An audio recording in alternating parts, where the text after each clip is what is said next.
서울 강남구 대치동 아파트. 이곳에는 행복한 가정이 살고 있었습니다.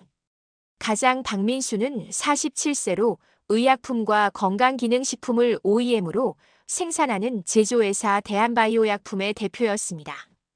경기도 성남시 공장에서는 30여 명의 직원이 일했고 연 매출 50억 원 규모였습니다. 아내 김수진은 43세로 두 자녀 교육에 열성적인 강남 주부였습니다. 첫째 아들 준호는 고3으로 명문대 입시를 준비했고 둘째 딸 지은은 중2로 피아노와 영어를 배우고 있었습니다. 여보, 다음 달에 하와이 여행 갈까요? 수진이 물었습니다. 그래, 우리도 좀 쉬어야지. 주말이면 가족은 함께 쇼핑하고 좋은 레스토랑에서 식사했습니다. 부족함 없는 삶이었습니다. 그러나 완벽해 보이는 이 가정에 균열이 생긴 것은 2003년 가을이었습니다. 성남 공장에는 23세 하나영이 품질 관리팀에서 일하고 있었습니다. 민수는 공장을 방문할 때마다 그녀의 젊음과 밝은 에너지에 끌렸습니다. 집에서는 아내가 자녀 교육으로 늘 예민했고 자신에게는 무관심했습니다. 아영 씨, 오늘 저녁 같이 할까요? 민수의 제안에 아영은 고개를 끄덕였습니다. 처음엔 업무상 만남이었지만 점점 선을 넘었습니다. 대표님은 왜 이렇게 외로워 보이세요? 아영의 위로에 민수는 자신의 속마음을 털어놓기 시작했습니다. 6개월 후 두 사람의 관계는 완전히 불륜으로 발전했습니다. 민수는 아영을 위해 오피스텔을 얻어주었고 여보, 공장에 문제가 생겨서 늦을 거야라며 거짓말을 일삼았습니다. 2004년 봄 충격적인 소식이 들렸습니다. 대표님, 저 임신했어요. 아영의 말에 민수는 당황했지만 결국 선택을 했습니다. 알았어. 내가 책임질게. 젊고 아름다운 아영과의 새 삶을 선택한 것입니다. 수진 씨, 나 이혼하고 싶어. 민수의 폭탄 선언에 수진은 믿을 수 없었습니다. 무슨 소리예요? 다른 사람을 사랑하게 됐어.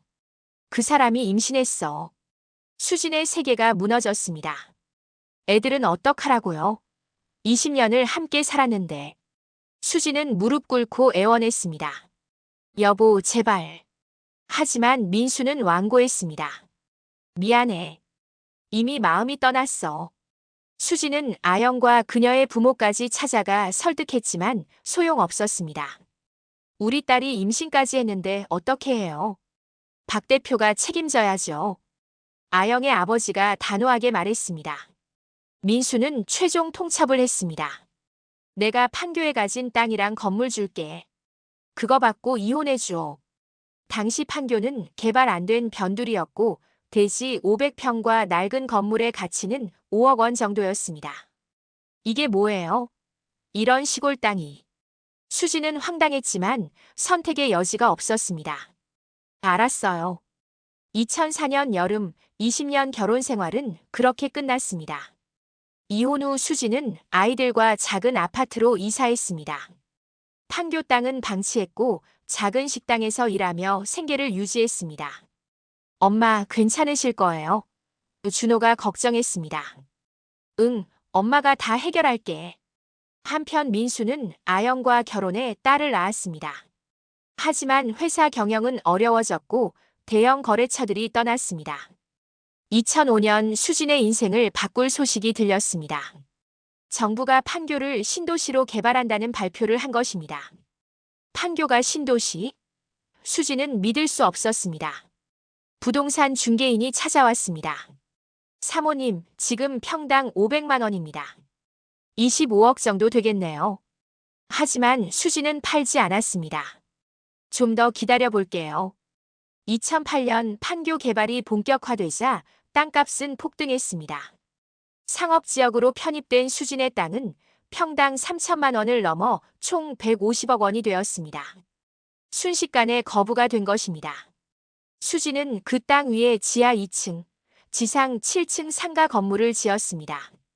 2010년 완공 후 대형 프랜차이즈들과 병원이 입점했고 매달 임대 수익만 2억 원이 넘었습니다. 준호야, 영국 유학 가거라. 수지는 아들을 런던으로 보냈습니다. 지은아, 너는 일본에서 공부해. 딸은 도쿄로 유학을 떠났습니다. 수지는 강남 타워 팰리스로 이사했고 세상 부러울 것 없는 삶을 살았습니다. 민수의 삶은 정반대로 흘러갔습니다. 2007년 회사는 부도 났고 개인 재산을 쏟아부었지만 소용없었습니다. 대한바이오약품은 문을 닫았고 민수는 빚더미에 앉았습니다. 아영이가 달라지기 시작했어요. 돈이 없어지자 아영의 태도는 싸늘해졌습니다. 그녀는 다른 남자와 바람을 피웠고 2009년 딸을 데리고 집을 나갔습니다. 민수는 혼자 남아 아이를 돌봐야 했지만 일자리도 돈도 없었습니다. 술에 빠졌고 아이는 방치되었습니다. 2010년 겨울 끔찍한 일이 발생했습니다. 민수가 사흘간 술에 취해 집을 비운 사이 5살 딸이 굶어 죽었습니다. 아동복지법 위반으로 실형 3년. 민수는 교도소에 수감되었습니다. 2013년 출소 후에는 취직도 할 수 없었습니다. 전과자에다 나이도 많았습니다. 결국 서울역 노숙자가 되었습니다. 2015년 일본에서 돌아온 지은은 26세가 되어 어머니의 사업을 돕고 있었습니다. 어느 날 이상한 이야기를 꺼냈습니다.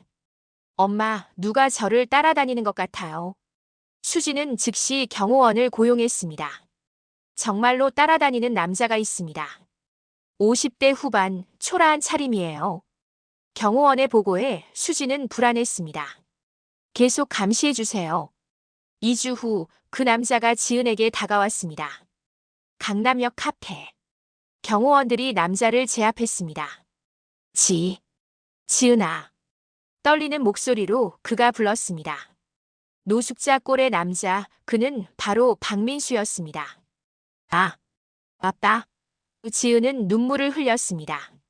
11년 전 떠났던 아버지가 노숙자가 되어 돌아온 것입니다. 지은아. 나야. 아빠야.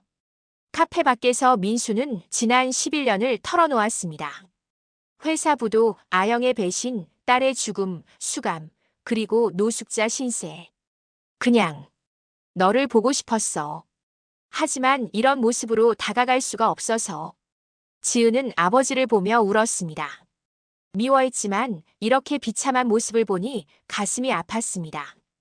엄마 아빠가 노숙자가 됐어요.